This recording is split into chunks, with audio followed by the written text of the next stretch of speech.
जैसा कि अध्यक्ष जी आज यहाँ पर देखा कि आपकी समीक्षा बैठक भी थी और बैठक के साथ साथ में आज कुछ बहुजन समाज के और राजवंश समाज के जो एक वीरांगनाओं का जो है कि जन्म दिवस था, उनके बारे में थोड़ा अपना परिचय देके बताएं।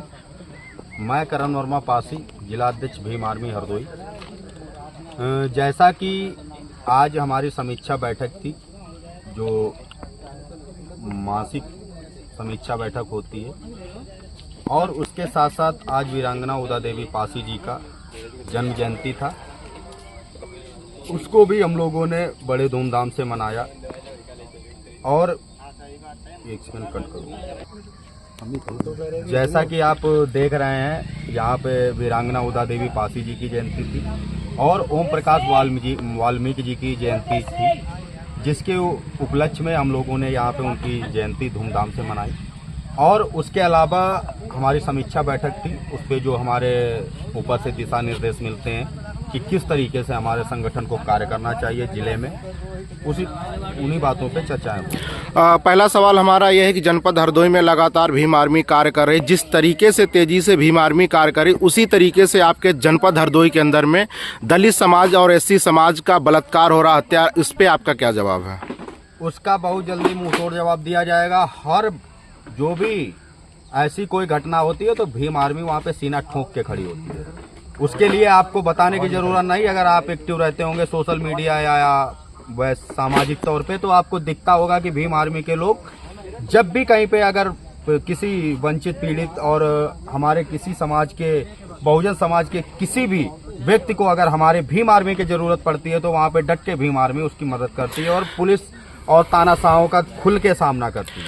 और जैसा कि आप अभी देख रहे हैं, कुछ दिनों पहले पाली में एक हत्या हुई थी, एक मुस्लिम व्यक्ति के द्वारा लोगों को गोली मार के हत्या कर दी गई थी। उसी तरीके का एक और मर्डर आपके हरदोई में हुआ है, उस मर्डर पे आपको क्या कहना है? ये जो अराजक तत्व हैं वो हर समाज में होते हैं।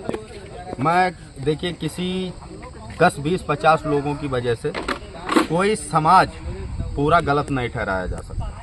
कोई भी समाज हो, हर जगह पे अराजक तत्व आपको मिलेगा।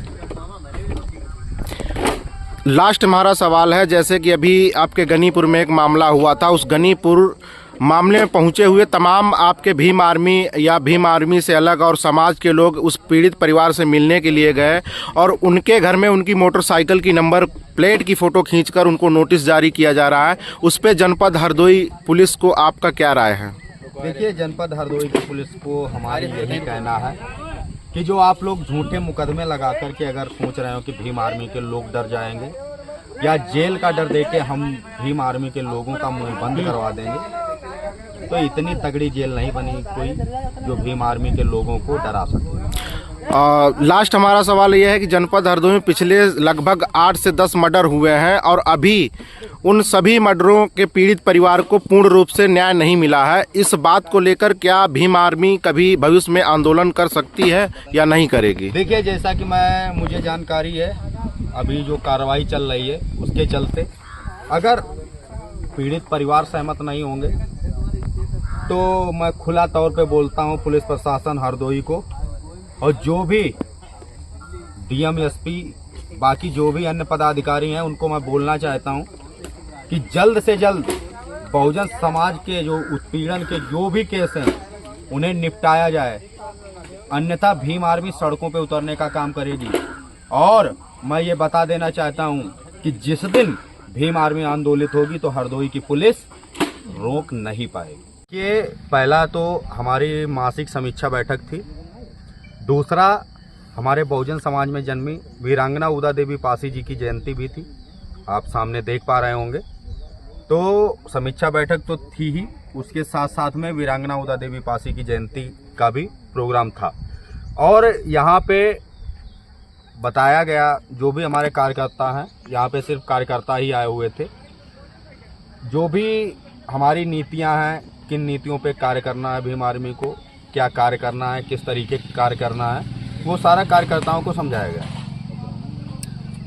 आज मैं देख रहा था कुछ पदाधिकारियों आपने नियुक्ति की है, तो उन पदाधिकारियों की नियुक्ति आपने किस आधार पर की है?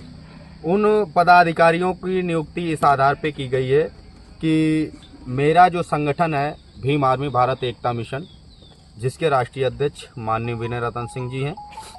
तो इस आधार पे की गई है कि संगठन हमारा गांव-गांव, गली-गली, मोहल्ले, हर घर तक हमारे संगठन के लोग होने चाहिए। 3 तारीख के आपके राष्ट्रीय अध्यक्ष लखनऊ अपने प्रदेश कार्यालय पर पधार रहे हैं।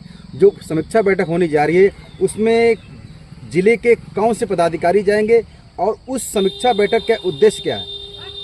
देखिए, अभी चुनाव हुआ है और कुछ बदलाव भी होंगे हैं। जो लोग सही से कार्य नहीं कर पा रहे हैं उनका बदलाव भी किया जाएगा, या जो बेहतर कार्य कर रहे हैं उनको अच्छे पोजीशन पे लाया जाएगा, और जो लोग काम नहीं कर पा रहे हैं तो उनको उस हिसाब से रखा जाएगा। जो लोग अध्यक्षता करने वाले लोग हैं उन्हें उस तरीके के पद दिए जाएंगे, जो लोग पीछे चलने वाले हैं उनको उस तरीके से पद आवंटित किए जाएंगे। सर, एक क्वेश्चन हमारा राजनीतिक हलचल से है। अभी आपके जो आज़ाद समाज पार्टी के माननीय सांसद चंद्रशेखर जब शपथ ग्रहण कर रहे थे उस समय किसी ने मेज नहीं थपथपाई थी, और जैसे ही समाजवादी पार्टी के मुखिया अखिलेश यादव जब शपथ ग्रहण करने गए तो सारे कांग्रेसियों ने, सारे समाजवादियों ने एक साथ मेज थपथपाई। इसके बारे में आप क्या कहेंगे? देखिए, वो तो उनकी मानसिकता है, और मैं आपको बता देना चाहता हूँ कि मेज थपथपाना ना थपथपाना, देखिए जैसे आप हैं, अगर आप हमारा सम्मान कर रहे हैं तो ये आपके आचार विचार, आपके संस्कार हैं, समझ रहे हो। जो जिसके जैसे संस्कार होते हैं वो उस तरीके से काम करता है। क्या अखिलेश ने चंद्रशेखर को ये बताया कि चंद्रशेखर हम आपके साथ नहीं हैं? क्या ये संदेश देने की कोशिश किया? ये तो वो तो उनके व्यक्तिगत मामले हैं, उनमें मैं ज़्यादा कुछ बोलना नहीं चाहूँगा, लेकिन इतना मैं बता देना चाहता हूँ, समाजवादी हूँ, समाजवादी के लोग हों या भाजपा के लोग हों या कांग्रेस के लोग हों या बहुजन समाज पार्टी के लोग हों, उनको मैं खुले तौर पे बोलना चाहता हूँ कि अब उत्तर प्रदेश वो उत्तर प्रदेश नहीं रहा जहाँ आप जात और धर्म की राजनीति करेंगे। अब यहाँ पे चंद्रशेखर भाई खड़े हो चुके हैं और उनके संगठन और पार्टी के लोग हर जिले, हर मोहल्ले तक पहुँच चुके हैं। हर शहर में आपको भीम आर्मी के लोग दिखेंगे। सर, एक प्रश्न और भी है। जब माननीय चंद्रशेखर आज़ाद जो नगीना से सांसद हैं, उन्होंने शपथ ग्रहण करने से पहले नमो बुद्धाय जय भीम कहा था। उसके बाद हैदराबाद के सांसद अकरुद्दीन ओवैसी ने जय भीम जय फ़लस्तीन कहा। क्या अकरुद्दीन ओवैसी को भारत का संविधान अच्छा नहीं लगता है कि भारत के लोग अच्छे नहीं, इसलिए उन्होंने जय फ़लस्तीन कहा? इसके बारे में आपका क्या कहना है? देखिए, अब उसमें अपना अपना मत है। कोई काफ़ी विवाद चल रहा है, वो विवाद चल रहा है। देखिए, उस पर मैं ज़्यादा हस्तक्षेप नहीं करना चाहूँगा। किस लिए? कि उनकी गलती से निकला। एक आदमी की लैंग्वेज होती है, कुछ लोग होते हैं दिखाते कुछ और होते कुछ और हैं।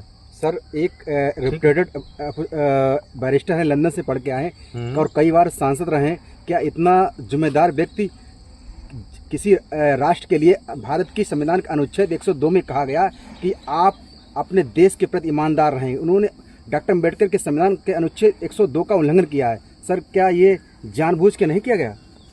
देखिए, अगर उन्होंने जानबूझ के किया है या जैसे भी किया है, जिस चीज़ का उन्होंने उल्लंघन किया है उसका उन्हें परिणाम तो भुगतना पड़ेगा। सर, एक प्रश्न और भी। इससे पहले आज़ाद समाज पार्टी के गठन से पहले बसपा का गठन हुआ था। बसपा के गठन के साथ जैसे आज आज़ाद समाज पार्टी भीम आर्मी के साथ लोग कंधे से कंधा मिलाकर जो भीड़ आपके साथ खड़ी है, वैसे ही बहुजन समाज पार्टी के साथ भीड़ खड़ी थी। जैसे ही बहुजन समाज पार्टी सत्ता में आई तो जो कार्यकर्ता ज़मीनी थे उनको अलग करके तमाम बाहर से कार्यकर्ता नेता हायर कर लिए गए, दलाल हायर कर लिए।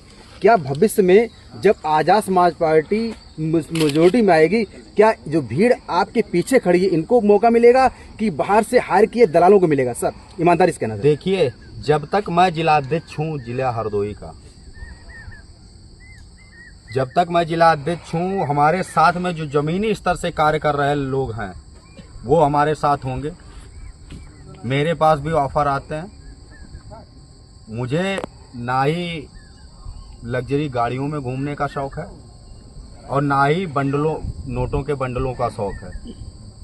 जिस दिन उस चीज़ का शौक़ अगर मुझे होता तो आज मैं भीम आर्मी में ना होता। इससे पूर्व मैं 5 साल किसी और संगठन का भी जिला अध्यक्ष रह चुका हूँ और हरदोई के अंदर मैं अपनी पहचान का मोहताज नहीं हूँ। छोटे से छोटा, बड़े से बड़ा अधिकारी जानता है कि मैं किस कैटेगरी का इंसान हूँ। सर, क्या नेता आपके संगठन से बनेंगे कि नेताओं को बाहर से हायर करेंगे? नेता मेरे संगठन से, जो ज़मीनी स्तर से काम कर रहे लोग हैं, ठीक है, जो आज से मेरे साथ में जुड़े हैं, वो अगर आना चाहेंगे चुनावी मैदान में तो उनका उतारा जाएगा और फिर बाकी जो पार्टी का फैसला होगा वो हमारा फैसला होगा। साथियों,